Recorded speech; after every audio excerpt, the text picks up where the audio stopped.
고난주간입니다. 오늘부터는 예수님의 생애의 최후의 단계에 들어가는 한 주간이 되겠습니다. 예수님께서 예루살렘으로 들어가시는데 이 모습은 우리가 생각하는 것보다 굉장히 극적인 장면입니다. 오늘 본문에 보면 많은 무리들이 예수님을 따라가고 제자들이 예수님이 나귀를 타고 들어가시는데 거기에 자기의 겉옷을 나귀 등 위에 깔아주고 앞에서 뒤에서 많은 무리들이 호산나 다윗의 자손이여 찬송하리로다 주의 이름으로 오시는 이여 가장 높은 곳에서 호산나 하리라. 이 호산나라는 말은 원컨대 구원해 주옵소서. 도움을 청하고 구세주에게 도움을 청하는 그런 기도가 호산나. 예수님을 향해서 이 찬양 소리와 예수님의 위엄 있는 모습에 예루살렘 성은 술렁거리고 소동하기 시작했습니다. 예수님이 출현하는 곳에는 많은 무리들이 소동하고 술렁거릴 수밖에 없었습니다. 아기 예수님이 탄생할 때도 이방의 동방 박사들이 예루살렘에 와서 아기 예수께 경배하러 왔도다 하니 헤롯 왕과 많은 예루살렘 거리의 사람들이 소동이고 술렁거렸던 것처럼 이제 예수님이 마지막 십자가를 지러 예루살렘에 들어갈 때도 많은 사람들로 인하여 소동이며 술렁거리기 시작했습니다. 왜 그런지 아세요? 이때는 유월절을 지키는 때입니다. 유월절은 예루살렘, 이스라엘, 유대에서 가장 큰 절기로 법적으로 성인 20세는 무조건 예루살렘 성전에 올라가서 유월절을 지키는 것이 유대인들 또 율법에 정했습니다. 그러니까 이 유월절이 되면 예루살렘과 주변의 마을들은 순례자들로 가득 꽉 차게 모였습니다. 이때 로마의 총독이 예루살렘에 유월절을 지키러 올 때 그냥 와요? 재물 들고 와요? 재물이 사람이에요? 양이에요? 내가 양띠라서 말하는 것이 아니에요. 양이에요, 양. 양을 제물로 드리는데 그때 예루살렘에서 도살되는 양의 수를 조사했는데 그 수가 무려 25만 마리가 됐어요. 근데 여러분은 놀래지도 않아. 우리 교인들은 뭐 간땡이가 커가지고 웬만한 거에서 놀래지도 않아. 몇 마리? 25만 마리. 그런데 여러분 유월절 규정에 의하면 양 한 마리에 최소한 10명의 단위로 그 제물을 드리고 먹을 수가 있게 되었어요. 그 제물을 바치게 되었어요. 그러니까 유월절의 양이 25만 마리라면 유월절에 모인 사람이 얼마라고요? 아니 25만 마리 곱하기 10 하면 얼마예요? 아무리 수학 전공을 안 했다고 해도 따라해 보세요. 250만 마리, 250만 명. 그러니까 유월절 양을 25마리를 잡았다는 것은 25만 마리를 잡았다는 것은 양 한 마리에 몇 사람? 10사람. 그러니까 몇 명이에요? 250만 명. 250만 명. 여러분 엄청난 사람들이 예루살렘으로 향하여 모여들었다는 것입니다. 예루살렘에서 한 30km 이내에 사는 모든 성인 남자들은 필히 유월절을 지키러 와야 하는 것이 당시의 율법이었습니다. 그런데 여러분 이 유월절을 지키는데 이 팔레스타인에 있는 유대인뿐만 아니라 이스라엘 세계 도처에 다 흩어진 유대인들이 그들 민족의 가장 큰 절기를 지키러 모여들었다는 거예요. 예수님께서는 많은 사람들이 대망하고 고조되어 있는 이 순간을 택하신 것은 우연히 어쩔 수 없이 상황이 그렇게 되니까 돌발적으로 예루살렘에 들어오신 게 아니고 이 유월절을 지키는데 예루살렘에 들어오는데 우리 예수님이 미리 계획하시고 의도적으로 준비하시고 예루살렘에 올라오셨다는 사실을 여러분 믿으시기 바랍니다. 구약의 첫 번째 유월절을 애굽에서 탈출할 때도 어린 양을 잡아서 그 어린 양의 죽음을 통해서 그 피가 문가에 흘러진 이스라엘 많은 사람에게는 죽음의 사자가 건너뛰어서 유월, 담을 넘다 유월, 그 피가 있는 곳은 죽음의 사자가 그냥 지나가서 살았지만 유월절의 어린 양의 그 피가 발라져 피가 흘려지지 않은 애굽의 모든 나라는 왕족이든 귀족이든 평민이든 평시민이든 장자는 사람이든 짐승이든 그 장자는 그 밤에 다 죽임을 당했다는 사실을 기억하시기를 바랍니다. 그런데 유월절 어린 양을 잡고 그 피를 발랐던 히브리 백성, 이스라엘 백성들은 애굽의 백성들이 죽임을 당할 그때에 이스라엘 백성들은 생명을 받고 구원을 받고 해방을 얻는 은혜의 유월절이라는 사실을 믿으시기 바랍니다.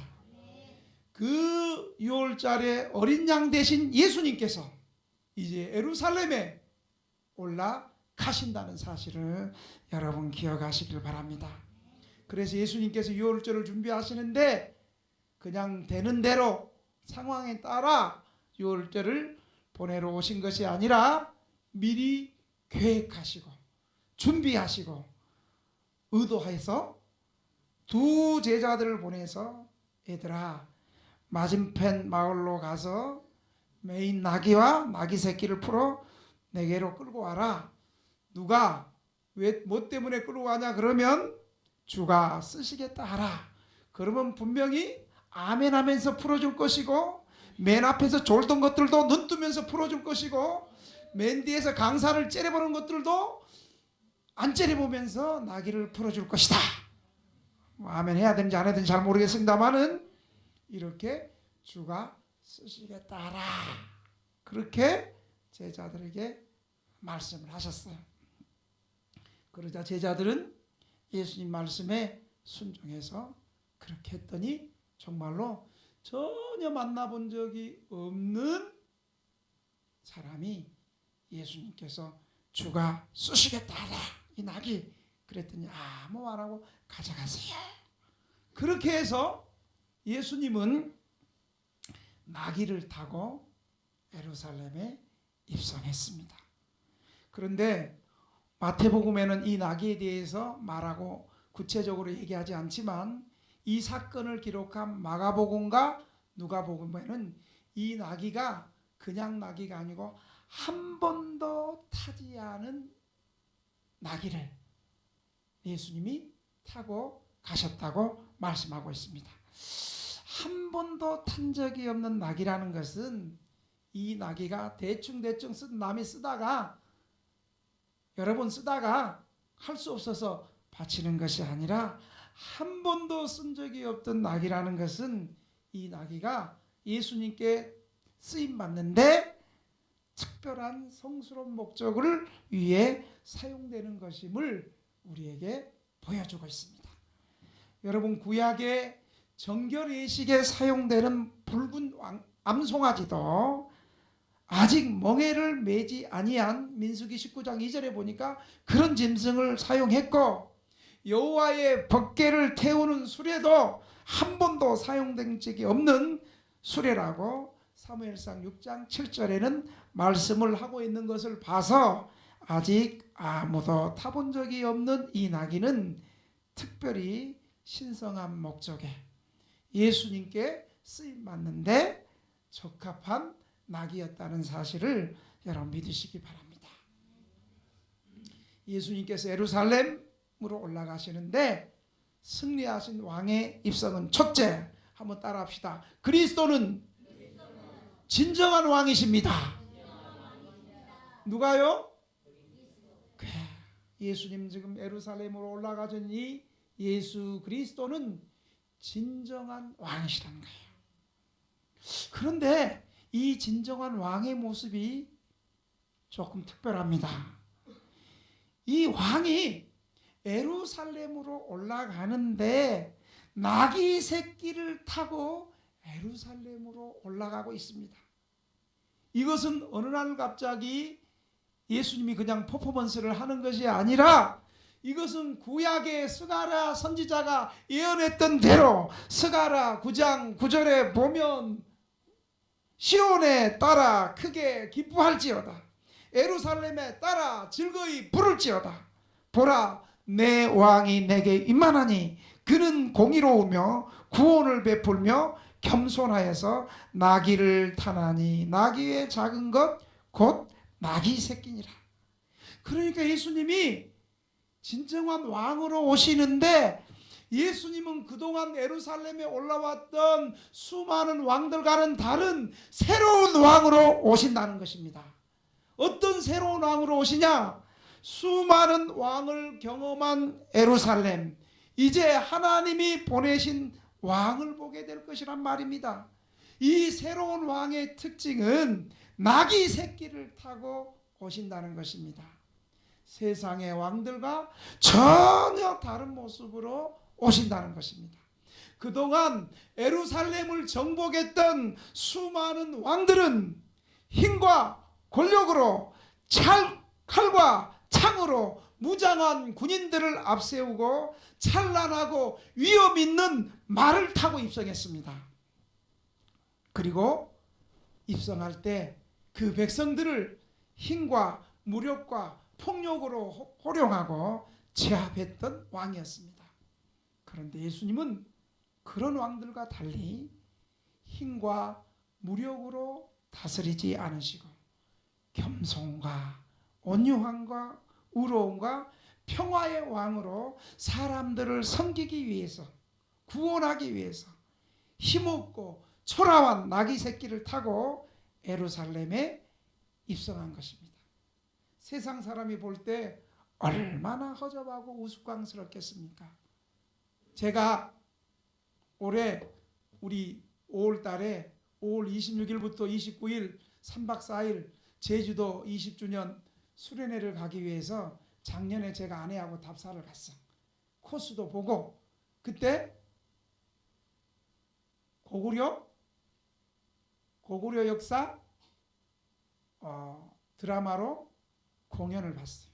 거기 갔더니 우리 고구려 사람들은 호기롭고 기상이 있어서 말 잘 타고 활 잘 쏴죠. 그래서 말을 팍 타고 말 타면서 활을 팍 쏘는데 어떤 사람에게 먼저 쐈겠어요?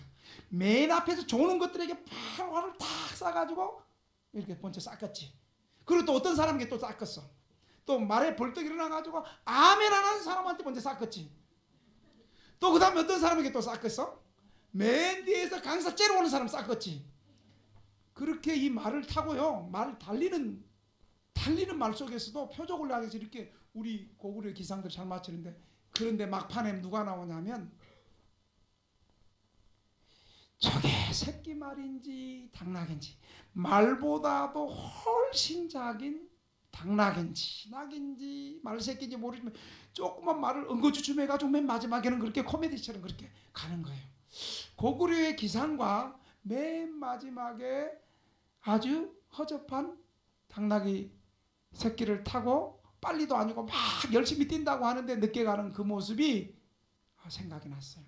아마 예수님의 모습이 만왕의 왕으로 온 인류를 구원하러 오시는데, 그래도 기존의 왕들처럼 예루살렘을 제패했던 그런 억압했던 왕들처럼 그냥 그래도 조조처럼 힘 말은 타고 들어와야 되는데, 메시아라고 불리는 예수님께서 겸손하게 나귀 새끼를 타고 들어온 것이 세상 사람의 눈으로 볼 때는 얼마나 허접하고 우스꽝스럽겠습니까?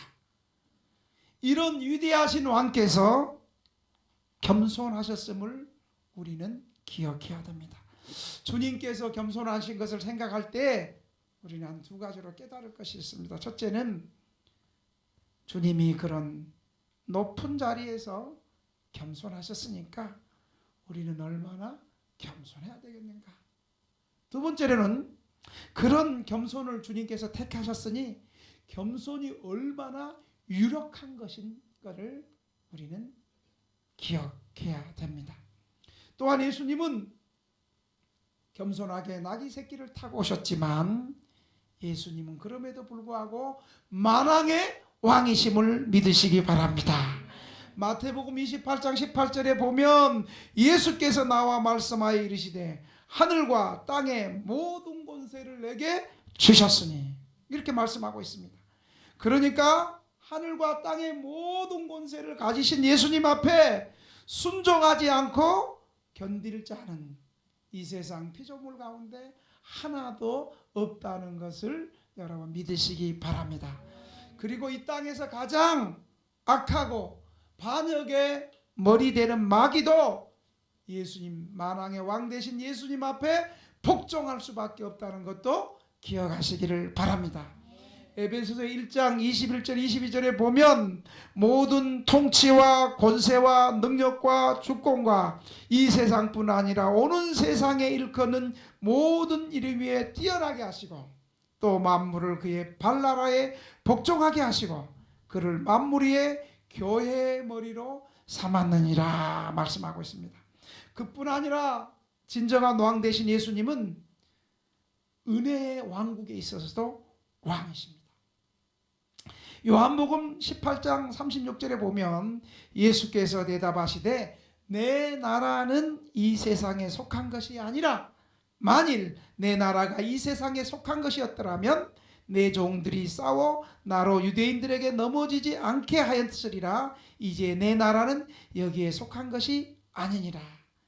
이 왕국의 범위는 한 개인의 민족만이 아니라 온 세상, 보이는 세계, 보이지 않는 모든 세계에 예수님의 은혜의 통치권이 미친다는 사실을 여러분 믿으시기 바랍니다. 예수님의 통치는 보이는 이 세상뿐만 아니라 보이지 않는 하늘의 영역에서도 움직이고 지금도 영적으로 통치하신다는 사실을 여러분 믿으시기 바랍니다. 오늘 주일날 예배 드릴 때 기억하세요. 하늘문이 우리 눈에 보이지 않지만 영적으로 하늘문이 예배 드리는 곳에 활짝 열려서 천상에서 먼저 이 땅에 살다가 먼저 천국 간 그 천상에 있는 성도들의 예배와 지상에서 현재 지상에서 함께 예배드리는 이 천상교회와 지상교회가 함께 만나서 하나님 앞에 예배드릴 때 하나님의 은혜로운 통치가 지금도 임한다는 사실을 믿으시기 바랍니다. 그러니까 주일 성수는 잘해야 되는 거예요. 따라합시다. 주일 성수는 천국 가는 연습이다. 두 번째로 승리하신 왕의 입성의 모습을 통해서 우리는 예수님의 용기를 깊이 바라봐야 합니다. 진짜 용기 있는 사람이 어떤 사람인가? 아유, 나는 술 담배만 안 하면 돼 하면서 꼭 술 담배는 안 하면 경건 다 하는 것처럼 진짜 예수 믿는 사람들이 좀 용감하게 나서야 될 때는 안 나서고 나는 술 담배 안 하니까 진짜 어려운 사람 구해야 될 때는 안 구하고 이게 용기가 아니요. 자, 예수님의 용기는 예수님은 예루살렘에 올라갔을 때 군중들이 처음에는 자신을 열렬히 환영하지만 나중에는 저 열렬히 환영하는 찬양 소리와 박수 소리가 바뀌어서 저기와 분노로 가득 차서 자신을 죽일 것을 알고도 예루살렘에 올라가셨다는 것을 여러분 기억하시길 바랍니다. 모르고 올라가는 게 아니에요. 정치적인 메시아를 기대했던 이스라엘 백성들은 처음에는 대대적으로 예수님을 환영하며 박수를 치며 열광하며 예수님을 찬양했습니다. 8절과 9절을 보면 대부분의 군중들은 자기의 겉옷을 깔고 길에 펴고 앞에서 뒤에서 호산나를 외치며 예수님을 찬양했습니다. 자신의 겉옷을 깐다는 것은 왕을 축하하는 행위고, 호산나라는 말은 원컨대 구원하옵소서. 따라합시다. 원컨대 구원하옵소서. 이게 이제 호산나라는 건데, 이것은 고난에 처할 때, 원컨대 하면서 이건 고난에 처할 때 구원과 도움을 외치는 소리요, 억압받는 백성이 그들의 구세주나 왕에게 외치는 소리가 뭐라고요? 호산나라는 소리예요. 이들이 이렇게 예수님을 보자 호산나로 우리를 구원해 주옵소서, 우리의 도움이 되시는 주여, 좀 말할 때 아멘 해주세요. 이 억압하는 백성이 그들의 구세주나 왕에게 외치는 소리가 뭐라고요? 호산나라는 소리예요. 이들은 예루살렘으로 입성하는 예수님을 향하여 호산나라는 말로 열렬히 찬양하며 주님을 맞이하며 환호했습니다. 그런데 여러분, 이 환호하는 소리가 한 주간이 지나기 전에 그들이 열렬히 환호했던 그 군중들의 함성 소리가 예수님을 향해서 예수님 저 사람을 십자가에 못 박아라, 못 박아라, 이렇게 예수님을 죽여야 되는 저기와 분노로 소리를 질렀습니다. 왜 그래요? 그 이유는 바로 거짓 종교 지도자들이 군중들을 선동했기 때문입니다.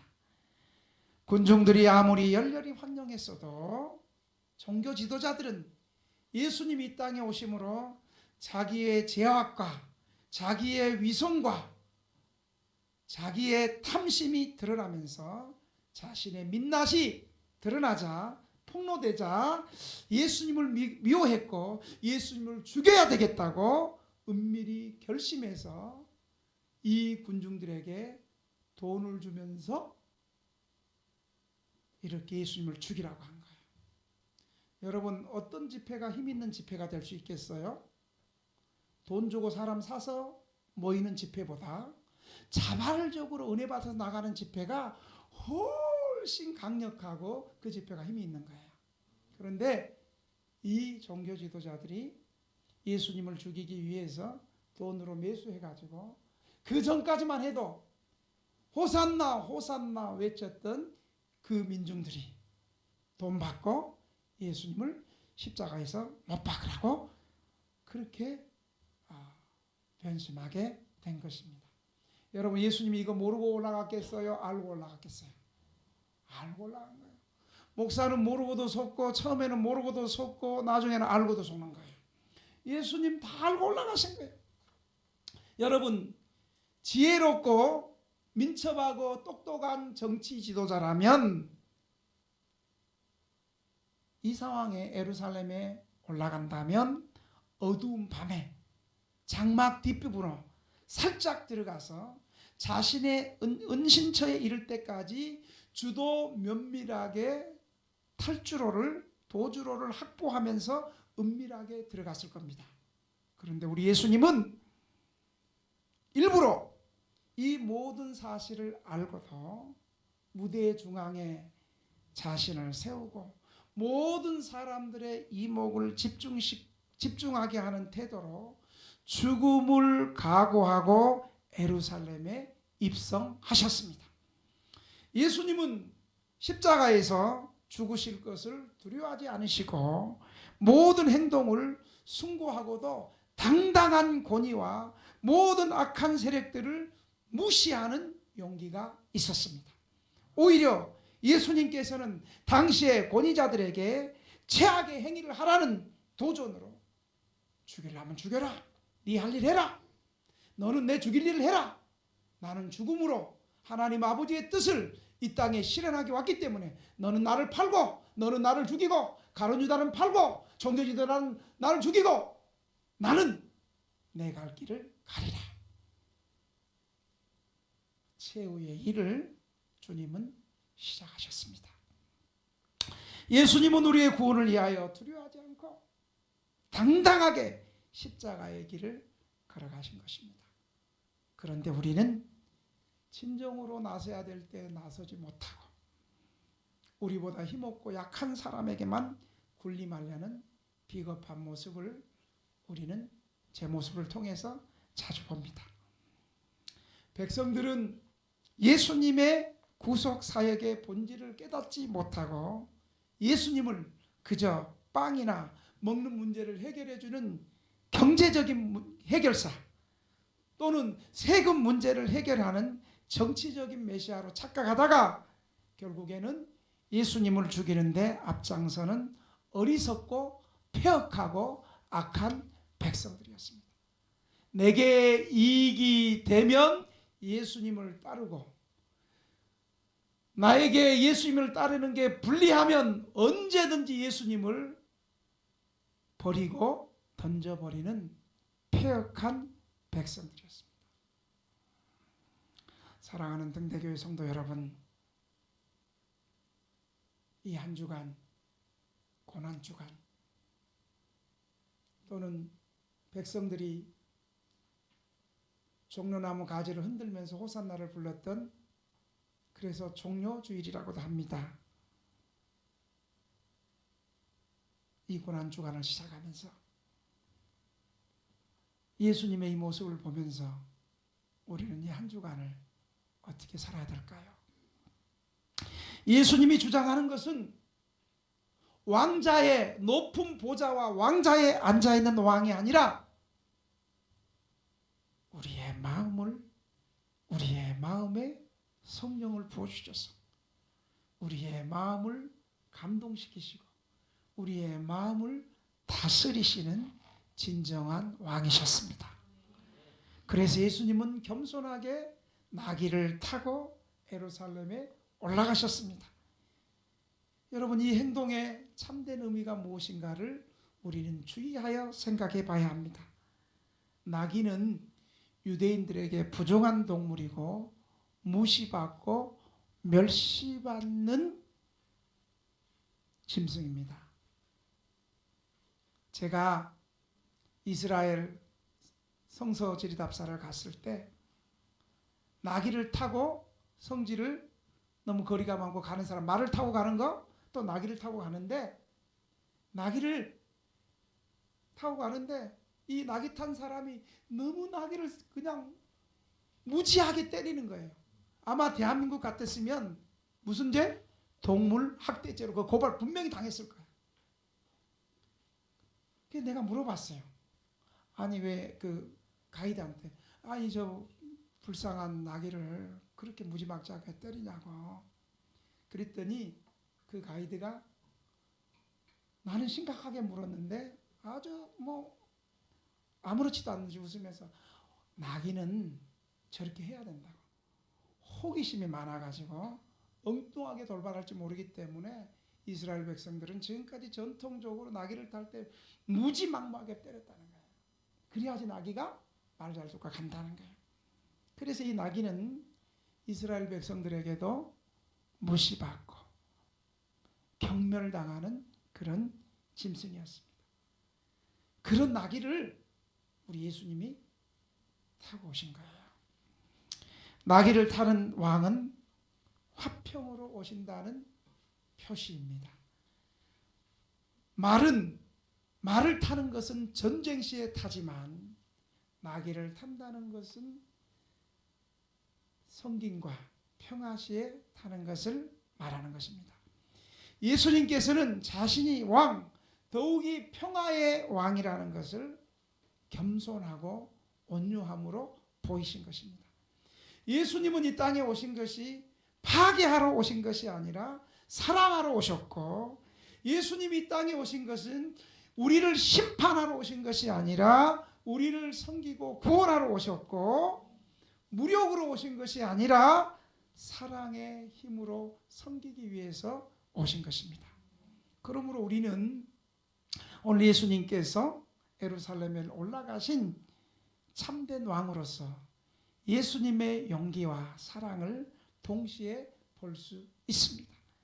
이것은 우리에게 예수 그리스도를 호화로운 왕궁에서 영접할 것이 아니라 우리의 마음에 겸손하게 영접하라는 최후의 호소입니다. 이 한 주간, 고난 주간에 예수님의 용기와 우리를 위해서 고난받는 것을 두려워하지 아니하시고 죽음을 각오하고 예루살렘에 올라가셔서 당당하게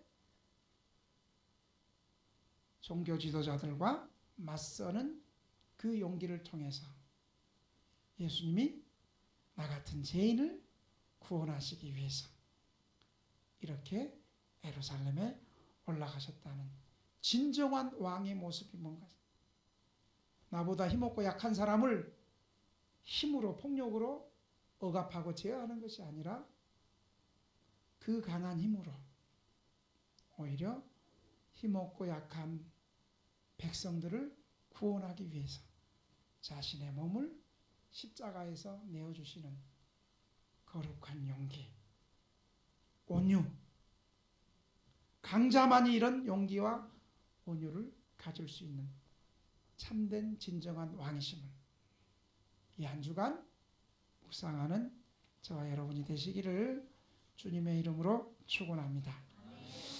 오늘 받은 말씀 생각하면서 우리 3분만 한번 통성으로 한번 기도합시다. 주님, 그렇습니다. 주님이 우리의 진정한 왕이십니다. 이 왕이신 예수님 앞에 우리도 겸손하게 순종하게 하여 주옵소서. 왕이신 예수님의 용기를 우리도 본받게 하여 주시옵소서. 우리를 위해서 예루살렘 십자가에 올라가신 그 십자가의 보혈의 은혜를 한 주간 동안 묵상하며 믿음으로 나아가는 한 주간 되게 하여 주옵소서. 주님 한번 부르고 통성으로 기도합니다. 주여, 아버지 하나님, 이 한 주간 우리 예수님께서 고난 주간을 맞이하여 예루살렘으로 올라가셨습니다. 세상의 왕들처럼 말을 타고 폭력과 칼과 창으로 올라가신 것이 아니라 겸손하게 어린 나귀 새끼를 타고 올라가셔서 우리를 섬겨주시고 우리를 사랑해주시고 우리를 구원해주시고